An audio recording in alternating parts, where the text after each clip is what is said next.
흉터는 우리 몸이 어떤 상처가 나거나 다치거나 재생을 요구하는 상태가 되었을 때 그것을 극복하기 위해서 우리 몸이 만들어낸 그런 조직이나 자국이라고 생각하시면 됩니다.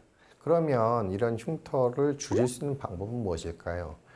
흉터가 안 남는 상처는 없다고 없어요, 보시면 그냥. 됩니다. 어떤 큰일을 당했을 때 마음속에 흉터가 남듯이 어느 정도 흉터는 평생 남는다고 생각을 하셔야 되는데, 일단 우리 몸에 상처가 나면 처음에 그 상처를 낫게 하기 위해서 어떤 셀 과정의 그러한 치유 방법이 진행이 되고, 그 어느 정도의 조직이 형성이 되면은 부족한 조직, 즉 상처 났으면 조직이 어느 정도 부족할 거 아니에요. 그것을 채우고 만들기 위해서 우리 몸에서 콜라겐을 많이 만들어냅니다.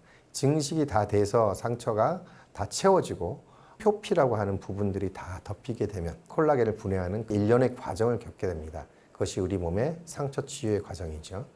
만약에 콜라겐이 너무 과생성되게 되면은 피부가 올라오게 되면서 올라오는 상처가 생길 수가 있겠죠. 그 과정에서는 굉장히 피부가 딱딱해집니다. 콜라겐 생성이 부족하게 되면 약간 꺼진 상처가 생길 수도 있습니다.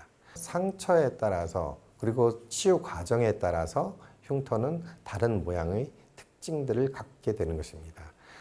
이 과정에서 빨리 아물게 하기 위한 여러 약재들이나 재료들이 있습니다. 처음에 상처가 났을 때 분비물이 너무 많이 나오게 되면은 상처를 짓무르게 하고 잘 안 낫게 하기 때문에 폼 드레싱이라고 하는 흡수를 하는 것이, 삼출물이 너무 많을 경우 하이드로젤이라는 그런 성분의 그런 접착 테이프가 있는데, 이것은 분비물들을 습윤 환경을 유지함으로써 세포 이동을 촉진하기 때문에 조금 상처를 빨리 치유할 수 있는 방법으로 낫게 하기도 합니다. 드레싱을 또 하기도 합니다. 드레싱은 그 부위에 삼춤을 계속 갈아주고 깨끗하게 해주고 2차 감염을 막는 그런 방법이고요. 그리고 뭐 연고 같은 걸 사용하죠. 연고는 그 낫게 하는 과정을 좀 더 빨리 촉진시키기 위해서 사용하기도 하죠. 제 개인적으로는 스테로이드 등 연고를 상처가 있을 때는 이렇게 추천을 하지 않고요. 2차 감염 등을 막기 위해서 항생제 연고 등을 사용하기도 합니다. 흉터에는 어떤 타입이 있을까요? 비후성 반응이라고 하는 것이 튀어나오는 그런 흉터이고, 꺼지는 흉터, 특히 뭐 여드름 흉터 같은 경우는 이렇게 동그랗게 꺼지는 경우들이 많이 있죠. 흔히 비후성 반응을 이렇게 켈로이드라는 단어를 사용해서 사용하는데, 켈로이드는 약간 특이한 형태의 흉터입니다. 이 켈로이드와 비후성 반응의 가장 큰 차이점은, 켈로이드는 상처가 난 부위를 벗어나는 그 바깥으로까지 퍼지면서 과생성되는 그런 흉터입니다. 켈로이드라고 알고 오시는 분들도 대부분 비후성 반응인 경우가 많고, 콜라겐이 과생성됨으로써 튀어나오고 약간 빨갛게 올라온 흉터가 계속 유지되는 것이라고 생각하시면 됩니다. 그러면 흉터는 언제 치료하는 것이 가장 좋을까요? 자, 일단 다 나았다고 생각하면은 그 흉터는 계속 성숙이 됩니다. 성숙 단계에 가면은 아까 말했듯이 콜라겐을 분해시키기도 하고 스스로 흉터를 줄이는 그런 역할을 우리 몸에서 하게 되는 거죠. 그 과정이 거의 끝났다고 보는 것이 6개월의 시간을 필요로 한다고 생각하시면 됩니다.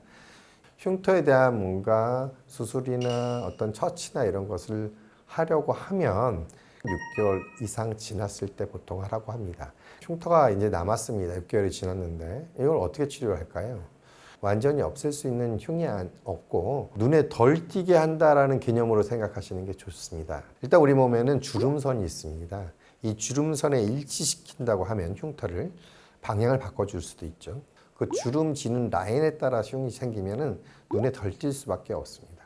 이런 방법들이 있고, 너무 과생성되거나 튀어나온 흉들은 그 흉터의 조직을 다 제거를 하고 주변에 정상적인 조직을 다시 여러 겹으로 봉합을 해 주어서 그 이후의 과정을 다시 반복을 시키는 겁니다. 그래서 최대한으로 눈에 덜 띄게 하는 방법을 할 수가 있죠. 이것이 흉터 제거술입니다. 흉터가 아예 없지는 않지만 지금 현 상태보다는 좀 나아질 수 있다고 생각할 때 수술을 할 수 있는 것이죠. 흉터는 그 모양이나 어떤 성격이나 그다음에 경도나 부위나 주름의 형태와 이 흉터와의 관계에 따라서 여러 가지 방법을 쓸 수 있고 고민을 많이 해서 치료를 해야 되는 방법이라고 생각하시면 됩니다.